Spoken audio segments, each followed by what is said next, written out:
السلام علیکم ورحمۃ اللہ وبرکاتہ۔ عزیز طالبات، اللہ تعالیٰ کی ذات سے امید ہے کہ آپ سب خیریت سے ہوں گے اور آپ درس حدیث بخاری شریف سننے کے لیے آپ متوجہ ہیں۔ تو عزیز طالبات، جیسا کہ آپ کو معلوم ہے کہ ذخیرہ احادیث میں امام بخاری رحمۃ اللہ علیہ کی کتاب صحیح البخاری ایک عظیم مرتبہ اور ایک عظیم حیثیت رکھتی ہے، بلکہ بہت سے محدثین اس بخاری شریف کے حوالے سے فرماتے ہیں اصح الکتب بعد کتاب اللہ تعالی تحت عدیم السماء، لہٰذا جو چیز جتنی ہی عظیم ہوتی ہے اس کے آداب اور اس کے ملحوظات بہت زیادہ ہوتے ہیں۔ اس لیے عزیز طالبات، آپ سے گزارش ہے کہ آپ جب بھی بخاری شریف کا سبق سنیں، آپ سبق میں بیٹھیں، اس حلقہ میں آئیں تو آپ باوضو ہو کر بیٹھیں اور کوشش کریں کہ انتہائی توجہ کے ساتھ، ادب کے ساتھ اس سبق کو سنیں۔ جو بات لکھنے کی ہے اس کو نوٹ کر لیں، جو سمجھ میں نہ آئے وہ آپ پوچھ سکتے ہیں۔ تو عزیز طالبات، سبق حدیث مبارکہ شروع کرنے سے پہلے آپ درود شریف پڑھ لیجئے۔ اللہم صلی علی محمد وعلی آل محمد کما صلیت علی ابراہیم وعلی آل ابراہیم انک حمید مجید۔ اللہم بارک علی محمد وعلی آل محمد کما بارکت علی ابراہیم وعلی آل ابراہیم انک حمید مجید۔ اب آپ سبق میں آسانی کے لیے دعا بھی پڑھ لیجئے۔ رب یسر ولا تعسر وتمم بالخیر وبک نستعین یا فتاح یا فتاح یا فتاح، رب زدنی علما رب زدنی علما رب زدنی علما۔ اے باری تعالیٰ، تو ہمارے اس علم کو، پڑھنے پڑھانے کو، سیکھنے سکھانے کو تو اپنی بارگاہ میں قبول فرما۔ تو عزیز طالبات، حدیث مبارکہ کا سبق اس نیت سے پڑھیں کہ خود بھی ان احادیث مبارکہ پر عمل کریں گے اور ان احادیث مبارکہ کے نور کو اپنے سینے میں محفوظ کرتے ہوئے سارے عالم میں اس کو پھیلانے کی کوشش کریں گے۔ اور دوسرا یہ کہ ہم اس بات کی نیت کرتے ہیں کہ ہم صرف اس پڑھنے پڑھانے سے اللہ کی رضا کو مقصود رکھیں گے۔ تو بخاری شریف کا سبق نمبر 1، آج ہم اس سبق میں امام بخاری رحمۃ اللہ علیہ کے حالات اور احادیث مبارکہ کے متعلق چند ضروری اصطلاحات اور بخاری شریف کی سند کے حوالے سے پڑھیں گے۔ جیسا کہ آپ جانتے ہیں،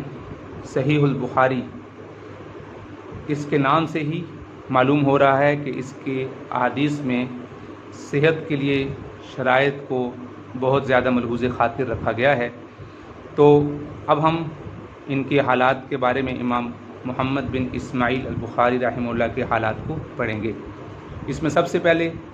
سلسلہ نسب پڑھتے ہیں۔ امام بخاری رحمۃ اللہ کا سلسلہ نسب محمد بن اسماعیل بن ابراہیم بن مغیرہ ہے اور ان کی ولادت 13 شوال 194 ہجری بعد نماز جمعہ بخارا میں ہوئی ہے۔ امام بخاری رحمۃ اللہ علیہ کے والد محترم محمد اسماعیل البخاری رحمہ اللہ، ان کا نام بھی بہت بڑے علماء، جید علماء کرام کی فہرست میں شامل ہے، اور اسی طرح ان کے والد محترم بھی حماد بن زید رحمہ اللہ کے شاگردوں میں شامل ہیں۔ اور اس کے ساتھ ساتھ ان کے والد محترم کو امام مالک رحمہ اللہ کی شاگردی کا بھی فخر حاصل ہے۔ تو امام بخاری رحمۃ اللہ علیہ ابھی چھوٹے بچے ہی تھے کہ ان کے والد محترم کا سایہ سر سے اٹھ گیا، والد صاحب دنیا سے رحلت فرما گئے اور اب تمام تر ذمہ داری ان کی والدہ کے کندھوں پر عائد ہوگی ان کی تعلیم و تربیت کے حوالے سے۔ تو عزیز طالبات، یہاں ایک بات بہت توجہ طلب ہے، وہ یہ کہ امام بخاری رحمۃ اللہ علیہ ابھی بہت چھوٹے بچے ہی تھے کہ ان کی بینائی چلی گئی اور یہ نابینا ہو گئے ظاہری آنکھوں سے، لیکن ان کی والدہ کو بہت زیادہ فکر دامنگیر ہوئی، بہت پریشان ہوئیں، بہت زیادہ اللہ سے آہوزاری کی، گڑ گڑائیں، دعائیں مانگی اور اللہ رب العزت سے عجز و نیاز کے ساتھ اپنے دامن کو پھیلاتے ہوئے اللہ سے ان کی آنکھیں مانگیں، تو اللہ رب العزت نے ان کی والدہ کی توجہ اور دعاؤں کی وجہ سے ان کی آنکھوں کو، ان کی بینائی کو واپس لوٹا دیا۔ امام بخاری رحمۃ اللہ علیہ ابھی بہت چھوٹے بچے ہی تھے کہ ان کو احادیث مبارکہ کا بہت زیادہ شغف تھا۔ قریب ہی ایک مکتب تھا، وہاں سے ابتدائی تعلیم حاصل کرنے میں مصروف ہو گئے، تو 10 سال کی عمر میں ہی بہت زیادہ احادیث مبارکہ سنتے یاد کر لیں، اور پھر بالآخر انہوں نے اپنے وقت کے محدث کے درس احادیث جو داخلی رحمہ اللہ تھے ان کے دروس حدیث میں داخلہ شروع کر دیا، آنا جانا شروع کر دیا۔ تو اس طریقے سے امام بخاری رحمۃ اللہ علیہ کا ابتدائی طور پہ احادیث مبارکہ کی طرف توجہ اور ان کا شغف معلوم ہوتا ہے۔ اور جب عمر کا تھوڑا حصہ گزرا اور پھر اسی طرح دوسرے اساتذہ کی طرف بھی متوجہ ہوئے اور دوسرے شہروں کی طرف بھی آپ جانا شروع ہوئے۔ امام بخاری رحمۃ اللہ علیہ نے 210 ہجری میں اپنی والدہ اور اپنے بھائی کے ہمراہ حج کیا۔ یہاں پر مورخین یہ لکھتے ہیں کہ یہ امام بخاری رحمۃ اللہ علیہ کا پہلا سفر تھا، کیونکہ مورخین اس بات سے خاموش ہیں کہ امام بخاری رحمۃ اللہ علیہ نے اس سے پہلے کوئی سفر کیا ہو۔ تو امام بخاری رحمۃ اللہ علیہ نے یہ پہلا سفر حج کیا اپنی والدہ اور اپنے بھائی کے ہمراہ، اور پھر اسی طرح امام بخاری رحمۃ اللہ علیہ اس کے بعد احادیث کے دروس کے لیے مختلف شہروں میں اور مختلف اساتذہ کرام کے پاس آنا جانا شروع ہو گئے۔ امام بخاری رحمۃ اللہ علیہ کا حافظہ بھی بہت بے مثال تھا، اور امام بخاری رحمۃ اللہ علیہ جو احادیث سنتے تھے وہ یاد ہو جاتی تھیں، اور اسی طرح جب کسی مجلس میں پہنچتے اور وہاں پر احادیث کا درس ہوتا تو یہ بیٹھ جاتے اور توجہ کے ساتھ سنتے، اور کسی بھی مجلس کو جو علمی اور عملی حلقے سے تعلق رکھتی ہو اس میں اپنی شرکت اپنے لیے سعادت سمجھتے تھے۔ پھر اسی طرح امام بخاری رحمۃ اللہ علیہ کا ذوق و شوق بڑھتا چلا گیا، تو آپ اسی طرح امام بخاری اسی طرح پھر بصرہ تشریف لے گئے، اور وہاں کے بڑے بڑے علماء اور فضلاء آپ کی خدمت میں جمع ہوئے اور آپ سے علم حاصل کرنا شروع کیا۔ اور امام بخاری رحمۃ اللہ علیہ نے اپنی چھوٹی عمر سے ہی، یعنی 18 سال کی عمر سے ہی احادیث کو لکھنا اور احادیث مبارکہ پر کام شروع کر دیا۔ امام بخاری رحمۃ اللہ علیہ نے جب سب سے پہلے جو لکھنا شروع کیا، قلم اٹھایا، تو صحابہ رضوان اللہ علیہم اجمعین کے فیصلے، قضائے صحابہ رضوان اللہ علیہم اجمعین کے متعلق آپ نے احادیث کا ایک مجموعہ جمع کیا۔ ابھی ان کی عمر بہت زیادہ نہیں تھی، صرف 18 برس کی عمر میں آپ نے یہ کام شروع کیا۔ اس کے بعد پھر انہوں نے آگے بڑھے اور تاریخ پر کچھ کتابیں لکھیں اور تاریخ پر کچھ لکھا، اور پھر اس کے بعد آپ صلی اللہ علیہ وسلم کی اس حدیث مبارکہ کی روشنی میں ما بین بیتی و منبری روضۃ من ریاض الجنہ، کہ میرے گھر اور میرے منبر کے درمیان جو جگہ ہے یہ جنت کے باغوں میں سے ایک باغ ہے، اس کی مناسبت سے اور اس حدیث کے فیوز حاصل کرنے کے لیے آپ نے وہاں سے استفادہ کیا اور وہاں پر بیٹھ کر کچھ کام شروع کیا۔ آپ نے جو سب سے پہلے اور سب سے جو بلند پایا اور سارے اسلامی حلقوں میں اور ساری عالمی دنیا میں جو شورۂ آفاق تو تصنیف کی ہے،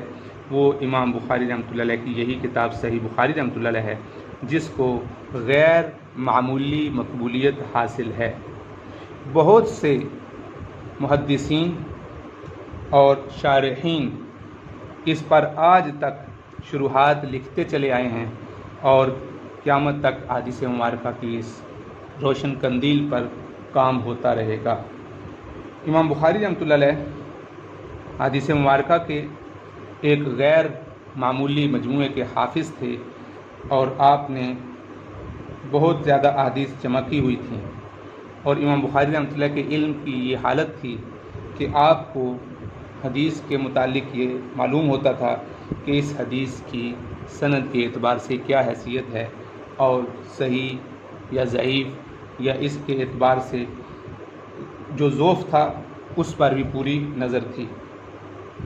اور اس طرح پھر امام بخاری رحمۃ اللہ علیہ کی جو کتاب ہے صحیح بخاری، اس کے مکمل نام کے حوالے سے بھی ہم یہاں بات کرتے چلے جاتے ہیں۔ عزیز طالبات، جیسا کہ میں نے آپ کو بتایا ہے کہ ہم اس کے نام کے متعلق بات کرتے ہیں، تو یہ دیکھیے یہاں پر میں نے آپ کے سامنے نام تحریر کیا ہے امام بخاری رحمۃ اللہ علیہ کا پورا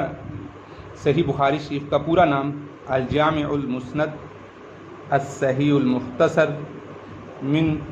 امور رسول اللہ صلی اللہ علیہ وسلم و ایامہ سے ہے۔ تو سب سے پہلے آپ دیکھ رہے ہیں کہ اس کتاب میں جامع کا لفظ ملتا ہے۔ تو جامع کس کتاب کو کہتے ہیں، تو اس کو ہم سمجھ لیتے ہیں کہ جامع کس کو کہتے ہیں۔ عزیز طالبات، آپ یہ بات سمجھ لیجئے کہ احادیث مبارکہ میں 8 عنوانات پر بات ہوتی ہے۔ احادیث مبارکہ میں 8 عنوانات پر بات ہوتی ہے۔ سب سے پہلے سیر پر بات ہوتی ہے، یعنی کتابیں مختلف ہیں، اس کی ترتیب مختلف ہو سکتی ہے، لیکن جو احادیث مجموعہ احادیث میں جن امور پہ یا جن عنوانات پہ بات ہوتی ہے اس میں سے سیر ہیں، آداب ہیں،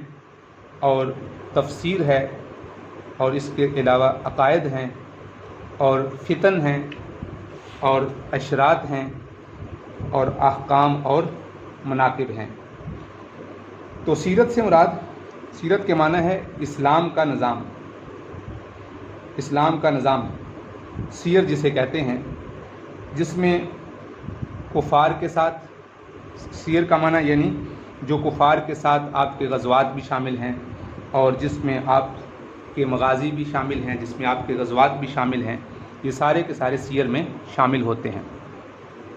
سیرت ان کی جمع ہے، لیکن یہاں پر مغازی اور اسلام کا جو حربی نظام ہے، جو جنگ و جدال اور جہاد کا نظام ہے، اس پہ بات ہوتی ہے۔ دوسرے نمبر پہ آداب ہیں، تو یہ آداب ادب کی جمع ہے، اور اس میں آداب اور ادب اس چیز کو کہتے ہیں جس پر انسان یا جس پر تعریف کی جائے، اور جس فعل پر جو مذمت ہو اس کو چھوڑ دیا جائے، ایسا کام کیا جائے جو اسلام جس کو اچھا کہے اور جس کو اسلام برا کہے اس کو چھوڑ دیا جائے۔ پھر یہ کہ آداب کا خیال رکھا جائے، جیسے آپ بخاری شریف پڑھ رہے ہیں تو آپ آداب کا خیال رکھتے ہوئے باوضو ہو کر بیٹھے ہوں گے، آپ توجہ سے سن رہے ہوں گے، اور آپ اس کو جو بات لکھنے کی ہوگی وہ لکھ رہے ہوں گے، تو اس کو کہتے ہیں آداب۔ اسی طرح ہر چیز کے آداب ہیں، ان آداب کا خیال رکھنا، یہ ہمیں اسلام، اس کی پوری تعلیمات اسلام سے ملتی ہیں۔ تیسرے نمبر پر جو میں نے کہا تفسیر، قرآن مجید سارے کا سارا متن یہ وحی مطلوب ہے، اور احادیث مبارکہ قرآن مجید کی تفسیر ہے۔ خود قرآن بھی قرآن کی تفسیر کرتا ہے، لیکن احادیث مبارکہ ساری کی ساری قرآن مجید کی تفسیر ہے۔ اور اسی طرح نمبر 4 عقائد ہیں، جس میں ایمانیات ہے، جس میں ایمان مفصل، ایمان مجمل تفصیل سے آ جاتا ہے۔ آخرت پر ایمان ہے،